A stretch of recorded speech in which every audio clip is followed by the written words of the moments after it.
Assalamu alaikum wa rahmatullahi wa barakatuh. Bienvenue à toi, cher voyageur de l'âme, sur la chaîne Lumière du Dhikr, là où les paroles d'Allah deviennent souffle et où chaque verset devient lumière. Si tu ressens en toi le besoin de te reconnecter à l'essence divine, abonne-toi dès maintenant, pour ne manquer aucun rappel qui nourrit le cœur. Il est des mots qui ne sont pas simplement récités, mais qui ouvrent des portes invisibles. Il est des versets qui, lorsqu'ils sont murmurés, résonnent jusque dans les profondeurs de l'âme. Et il est une sourate, courte, simple, mais que le trône lui-même accueille comme un parfum céleste. Al-Fatiha. Elle est appelée Al-Fatiha, l'ouverture, non seulement parce qu'elle ouvre le livre, mais parce qu'elle ouvre les cieux, parce qu'elle ouvre les cœurs, parce qu'elle ouvre les chemins entre toi et ton Seigneur. Le prophète Muhammad a dit, jamais une sourate semblable ne fut révélée ni dans la Torah, ni dans l'Évangile, ni dans les psaumes, ni dans le Coran. Sahih Muslim. Elle n'est pas une simple introduction. Elle est la clé de toute prière, la clé de toute compréhension, la clé de la proximité divine. Chaque jour, dans chacune de tes prières, tu la récites, peut-être sans y penser, peut-être sans la ressentir. Mais sache ceci, chaque fois qu'Al-Fatiha est récité sincèrement, Allah répond. Car dans un hadith Qudsi, il dit « J'ai partagé la prière entre moi et mon serviteur en deux parties, et mon serviteur aura ce qu'il demande. » Rapporté par Muslim. Quand tu dis « Alhamdu lillahi rabbil alamin » louange à Allah, Seigneur de l'univers, Surat Al-Fatiha 1-2. Lorsque tu récites Al-Fatiha, tu n'es jamais seul. Tu entres dans un dialogue. Tu entres dans un lien sacré. Tu n'es plus sur terre. Tu es dans la présence. Pourquoi cette sourate est-elle récitée plus de 17 fois par jour? Parce que sans elle, la prière est incomplète. Parce qu'elle est le cœur du Coran et que sans cœur, il n'y a pas de vie. Elle contient les secrets de toute l'existence. La louange, la miséricorde, la souveraineté, la servitude, l'appel, le chemin, la destination. Elle est à la fois une invocation et une réponse. Alors, as-tu déjà récité Al-Fatiha en écoutant ton cœur? As-tu déjà laissé chaque mot couler en toi comme une rivière de lumière? As-tu déjà perçu que, dans ces quelques versets, se cache le résumé de ta relation avec Allah? Al-Fatiha, ce n'est pas une sourate, c'est une porte, une ouverture, une invitation à entrer. Et toi, ouvriras-tu ton cœur à ce qu'elle contient? Il y a des jours où je me réveille, le cœur lourd, l'esprit brumeux. Je regarde le plafond, rien ne bouge. Et pourtant, au fond de moi, une question persiste. Quand est-ce que j'ai vraiment dit Alhamdulillah du fond de mon être? Pas de mes lèvres, mais de mon âme. Alhamdulillahi Rabbil Alaman. Louange à Allah, Seigneur des mondes. Surat Al-Fatiha, un de ces mots. Je les ai dit des centaines de fois. Mais un jour, dans le silence de l'aube, ils m'ont transpercé. J'ai compris que l'hamd, la louange, ce n'est pas simplement remercier, c'est reconnaître la beauté d'Allah dans chaque souffle, même quand tout semble s'effondrer. C'est voir sa sagesse dans le sourire et dans l'épreuve. C'est se tenir debout, même brisé, et dire « Ya Arab, tu sais et je t'aime ». Le prophète disait « Louez Allah dans le bonheur comme dans l'épreuve », rapporté par Tirmidhi. Ce verset m'a appris que la gratitude n'est pas une émotion passagère, c'est un état d'âme, une manière de regarder la vie avec les yeux de la foi, un regard qui dit « Tout ce que j'ai, c'est toi, ô Allah, et toi, tu es suffisant ».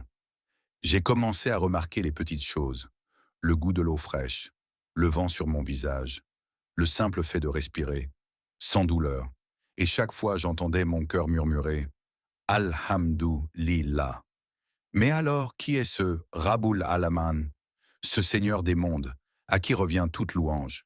Il est le Seigneur des anges, des galaxies, des océans, des cœurs. Il est celui qui connaît les secrets de ton âme, celui qui nourrit ton corps, mais surtout ton espoir.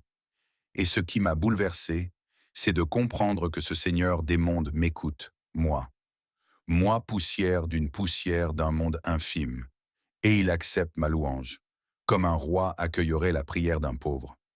Alors j'ai commencé à dire « Alhamdulillah ». même quand j'étais perdu, même quand je pleurais, même quand je ne comprenais rien. Parce que parfois, l'élévation commence dans l'obscurité, quand tu décides de louer au lieu de te plaindre. Et si tu t'arrêtais un instant, et si tu regardais autour de toi, et si tu te demandais, qu'est-ce que j'ai reçu aujourd'hui que je n'ai jamais remercié? La louange est un escalier invisible. À chaque Alhamdoulilah sincère, tu t'élèves, jusqu'à ce que ton cœur touche la lumière.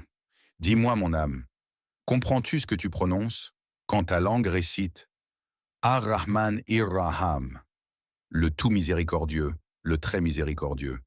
Surat al-Fatiha 1.3. Oui, je les récite, mais je ne les ressens pas toujours. Alors écoute, écoute avec ton cœur. Ces deux noms divins ne sont pas là par hasard. Ils sont répétés encore et encore dans le Coran, car ils sont le tissu même de la relation entre toi et ton Créateur.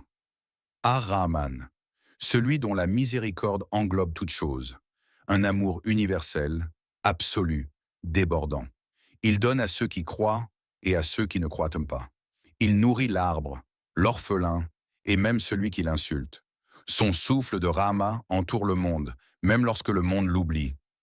Et Ar-Raham, c'est son amour personnel, intime, tendre, celui qu'il réserve aux croyants sincères. C'est la miséricorde du pardon, de la proximité, du secret partagé entre lui et toi dans la prière, dans les larmes, dans l'espoir du retour. Deux souffles, deux niveaux, deux portes ouvertes sur l'amour divin. Oui, Ar-Rahman te donne l'existence. Ar-Raham te donne le sens. L'un est le soleil, l'autre est la chaleur que tu ressens sur ta peau. Le prophète Mohammed a dit « Allah a réparti sa miséricorde en 100 parts. Il en a fait descendre une seule sur la terre, et c'est par elle que les créatures s'aiment. Les 99 parts restantes, il les a gardées pour le jour de la résurrection. » Sahih Muslim. Mon âme, si ton Seigneur est Ar-Rahman et Ar-Raham, pourquoi désespères-tu? Pourquoi doutes-tu de son pardon, alors qu'il t'a nommée servante de sa miséricorde? Parce que j'oublie? Parce que je tombe? Parce que je me crois indigne? Alors souviens-toi, le Coran commence par ces deux noms, pas par le Tout-Puissant, ni par le Juge, mais par le Tout Miséricordieux, le Très Miséricordieux. Il aurait pu ouvrir son livre par sa majesté, mais il a choisi de t'ouvrir son cœur. Et si, à chaque fois que je prononce Ar-Rahman Ir-Raham, je me souvenais qu'Allah ne cherche pas à me repousser, mais à me ramener, alors ton lien avec lui ne serait plus basé sur la peur, mais sur l'amour. Et cet amour, c'est la clé de toute transformation. Mon âme, et si tu arrêtais de fuir? Et si tu revenais à celui qui t'aime plus que ta mère? Et si, à chaque prière, tu te laissais envelopper par ces deux souffles d'amour? Alors je renaîtrai, Inch'Allah, je renaîtrai. Ferme les yeux un instant. Imagine un silence que rien ne brise. Les montagnes se désintègrent comme de la laine cardée. La mer déborde. Le ciel se fissure. Le soleil s'éteint. Plus rien n'a de poids, sauf tes actions. Et au cœur de ce moment, une voix, majestueuse et absolue, proclame « Maliki Yaomi Dan, maître du jour de la rétribution. » Surat al-Fatiha 1, 4. Ce verset, nous le récitons chaque jour. Mais l'avons-nous vraiment médité? Avons-nous ressenti ce qu'il annonce? Il évoque un jour, pas comme les autres, le Yawm al-Qiyamah, le jour où tout ce qui était caché sera révélé, le jour où le roi, l'esclave, l'enfant et le savant seront égaux devant un seul trône, le jour où les langues se tairont et où les mains et les pieds parleront. Ce jour-là, nous scellerons leurs bouches, leurs mains nous parleront, et leurs jambes témoigneront de ce qu'ils avaient accompli. Surat Yasin 36-65. Visualise-toi marchant parmi les foules, pieds nus, tremblants. Chaque regard cherche un refuge, mais il n'y en a qu'un, celui que tu as négligé ou aimé, celui que tu as fui ou recherché. Allah le Malik, le souverain du jour où nul ne parlera sans sa permission. Ce jour-là, aucune injustice, aucun oubli, chaque larme versée pour lui, chaque prière dans la nuit, chaque mot prononcé, chaque intention, tout comptera. Quiconque fait le poids d'un atome de bien le verra, et quiconque fait le poids d'un atome de mal le verra. Sourate Az-Zalzala 99, 7, 8. Pourquoi Allah place-t-il ce verset juste après sa miséricorde? Parce que l'équilibre parfait entre l'amour et la crainte est ce qui sauve l'âme.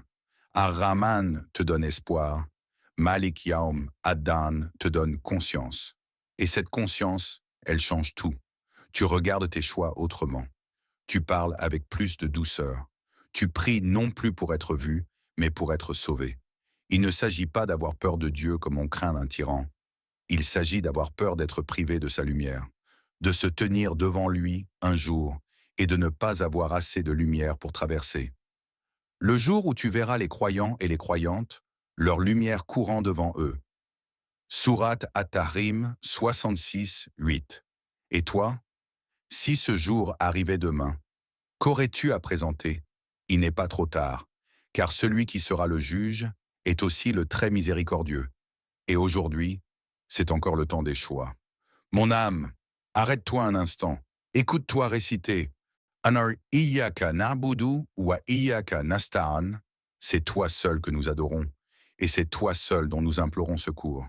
Sourate Al-Fatiha 1.5. Ces mots, je les ai récités tant de fois. Mais aujourd'hui, je les ressens comme un serment silencieux, un contrat que je renouvelle à chaque prière, sans toujours en mesurer la gravité. Iyyaka na'budu, toi seul, Ya Rab, et non mon ego, non mes passions, non mes attachements, non l'image que je veux projeter, non la peur des regards.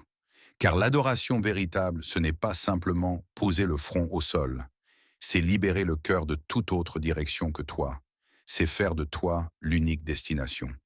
Le prophète, lui, adorait Allah, même debout toute la nuit, jusqu'à ce que ses pieds enflent. Lorsqu'on lui demanda pourquoi, il répondit « Ne devrais-je pas être un serviteur reconnaissant ?» Sahih al-Bukhari. Et Nasta'an, je t'implore, ô Allah, car je suis faible. Je t'implore parce que je n'ai personne d'autre. Je t'implore car toute force m'abandonne, sauf la tienne. Je t'implore parce que je me noie parfois, même en pleine lumière. Mon âme, entends-tu l'équilibre divin dans ces mots? Entre l'engagement et la dépendance, entre la volonté de servir et le besoin d'être porté. Ce verset est une boussole, une échelle, une main tendue dans l'obscurité du doute. Il te dit, tu es serviteur, mais pas seul. Tu es engagé, mais secouru. Tu avances, mais c'est moi qui te fais marcher. Mon âme, pourquoi t'attaches-tu aux chaînes du monde, alors qu'il t'est permis de goûter à la liberté suprême? Car oui, la vraie liberté, c'est de n'adorer qu'Allah. Tout le reste est esclavage. Dis, en vérité, ma prière, mon sacrifice, ma vie et ma mort appartiennent à Allah, Seigneur de l'univers. Sourate Al-An'am 662. Alors aujourd'hui, renouvelle ton pacte. Dis-le avec le cœur tremblant. C'est toi seul que j'adore, toi seul dont j'ai besoin. Et sache que chaque fois que tu dis ces mots sincèrement, le ciel t'écoute et la miséricorde descend. Mon âme, que vaux-tu sans cette soumission? Que cherches-tu sinon cette paix que seul l'absolu peut offrir? L'adoration est ta vérité, et l'imploration, ton pont vers la lumière. Je me souviens de ce moment. Le genre de moment où le cœur se vide, où plus rien n'a de goût, où même les prières semblent mécaniques. Je n'avais rien perdu de visible. Mais en vérité, j'avais perdu le chemin. Je récitais ce verset depuis mon enfance. Ihdinas sirat al-mustaqam, guide-nous dans le droit chemin. Sourate al-Fatiha 1, 6. Mais ce n'est qu'un jour, dans une nuit silencieuse, quand tout s'est écroulé, que je l'ai prononcé avec tout ce que j'étais.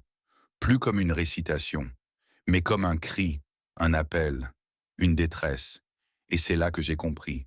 Ce verset, c'est la prière de ceux qui ne savent plus avancer. C'est la prière de ceux qui veulent revenir à la lumière. Avant, je croyais que le droit chemin était simplement la bonne liste d'actions. Mais en vérité, c'est bien plus que ça. C'est une trajectoire intérieure, une direction du cœur. C'est le fil invisible qui te relie à Allah, même au milieu de tes fautes. Car le sirat al-mustaqam ne se définit pas uniquement par la perfection, mais par la sincérité de vouloir y revenir, encore et encore. J'ai croisé dans cette vie des gens qui avaient tout, richesse, renommée, stabilité. mais leurs yeux ne brillaient pas. Et j'en ai croisé d'autres, simples, effacés, parfois brisés, mais leur cœur vibrait à chaque dhikr, parce qu'ils étaient sur le chemin. Le prophète a dit, « Chaque fils d'Adam est fautif, et les meilleurs des fautifs sont ceux qui se repentent. » Rapporté par At-Tirmidhi, « Oui, j'ai chuté, oui, je me suis égaré, mais ce verset m'a relevé, car Allah ne t'abandonne pas lorsque tu es perdu. Il t'attend. Et ce verset, il te le met sur les lèvres, 5 fois par jour dans chaque prière, pour que jamais tu n'oublies que ton cœur a besoin d'une direction, et que cette direction, ce n'est pas la réussite sociale, ce n'est pas l'approbation des gens, ce n'est même pas l'absence de faute. C'est lui. Et quiconque place sa confiance en Allah, il lui suffit. Surat At-Talaq 65.3. Si tu ressens ce vide parfois, si tu as cette sensation d'être coupé de tout, même de toi-même, alors fais cette invocation. Pas avec ta bouche, avec ton cœur. Dis-le sincèrement. Guide-moi, Ya Rab. Et tu verras. La lumière reviendra. Peut-être pas tout de suite. Peut-être pas comme tu l'imagines. Mais elle viendra. Toujours. Il était une fois un voyageur. Il marchait seul, dans un désert sans fin, les pieds hauts brûlés par le sable, les yeux fatigués du mirage. Il cherchait le sens. Il cherchait la direction. Et soudain, au loin, il aperçut une lumière. Pas une lumière ordinaire, mais une lueur paisible, douce, mais puissante, comme une étoile tombée du ciel. Ce n'était ni un mirage, ni un rêve. C'était la trace des favorisés d'Allah. Le chemin de ceux que tu as comblés de faveur. Surat Al-Fatiha 1.7. Mon âme, sais-tu qui ils sont? Ils ont foulé la terre avant toi, mais leurs pas ont laissé des empreintes de lumière. Ils sont les prophètes, les véridiques, les martyrs, les justes, mais aussi ceux qui ont pleuré dans le secret, ceux qui ont résisté à l'orgueil, au doute, à l'oubli, ceux qui dans la nuit ont crié « Ya Allah, ne me laisse pas seul ». Quiconque obéit à Allah et aux messagers sera avec ceux qu'Allah a comblés de ses bienfaits, les prophètes, les véridiques, les martyrs et les vertueux. Et quels excellents compagnons que ceux-là. Surat An-Nisa 4.69. Ils sont nombreux, mais peu les voient, car pour les reconnaître, il faut marcher avec les yeux du cœur. Leur vie n'est pas toujours grande aux yeux du monde, mais elle est grande auprès d'Allah. Ils vivent peut-être cachés, mais leurs noms sont écrits là-haut, auprès des anges. C'est comme une caravane céleste. Elle avance discrète, à travers les siècles. Et toi, oui toi, tu peux la rejoindre. Mais pour cela, il faut marcher à contre-courant. Il faut refuser les illusions de ce bas monde. Il faut choisir la vérité, même quand elle blesse. Et surtout, il faut aimer Allah plus que tout. Mon âme, es-tu prête à faire ce choix? Celui de ne pas simplement marcher, mais de marcher vers lui avec la sincérité pour boussole et la foi comme monture. Car ceux qu'il a comblés ne sont pas ceux qui ont tout eu dans ce monde, mais ceux qui n'ont rien préféré à lui. Et toi, de quel cortège veux-tu faire partie? De ceux qui courent vers le vide, ou de ceux qui avancent, pas à pas vers l'éternel? Les croyants sont ceux qui, lorsque le nom d'Allah est mentionné, leur cœur tremble. Surat Al-Anfal 8.2. Cherche leurs traces, imite leur sincérité, et bientôt, toi aussi tu entendras cette voix dans ton cœur. Tu es sur le chemin de ceux que j'ai comblés. Pourquoi tombes-tu, mon âme? Parce que j'oublie, parce que je me crois forte, parce que je me perds. Et pourquoi te perds-tu? Parce que j'ai cru parfois que je savais déjà, parce que j'ai confondu la lumière du savoir avec la lumière du cœur. Gaïril Magdoubi, alayhim wala de Dallan. Non pas ceux qui ont encouru ta colère, ni les égarés. Surat Al-Fatiha, 1.7, 2 directions à éviter. 2 chemins qui s'éloignent de la lumière. L'un guidé par l'orgueil, l'autre par l'ignorance. Les Magdoub, ceux qui ont reçu le message mais l'ont rejeté, par arrogance, par hypocrisie, par désir de dominer.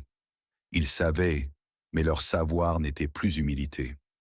Ils avaient les mots, mais plus la soumission. Et les Dalan, ceux qui se sont perdus, non par révolte mais par négligence, distraction, oubli. Leur cœur s'est endormi et ils ont suivi les illusions. Mon âme, combien de fois as-tu été l'un ou l'autre? Combien de fois as-tu prié par habitude? Combien de fois as-tu parlé de religion, sans la vivre? Combien de fois t'es-tu cru à l'abri? Ne soyez pas comme ceux qui ont oublié Allah. Il leur a fait alors oublier leurs propres âmes.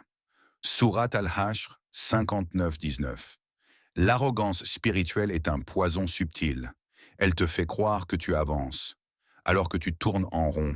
Elle te pousse à regarder les autres de haut, alors que toi-même, tu titubes. Et l'oubli, lui, est un vent doux. Il ne te blesse pas, mais il t'éloigne.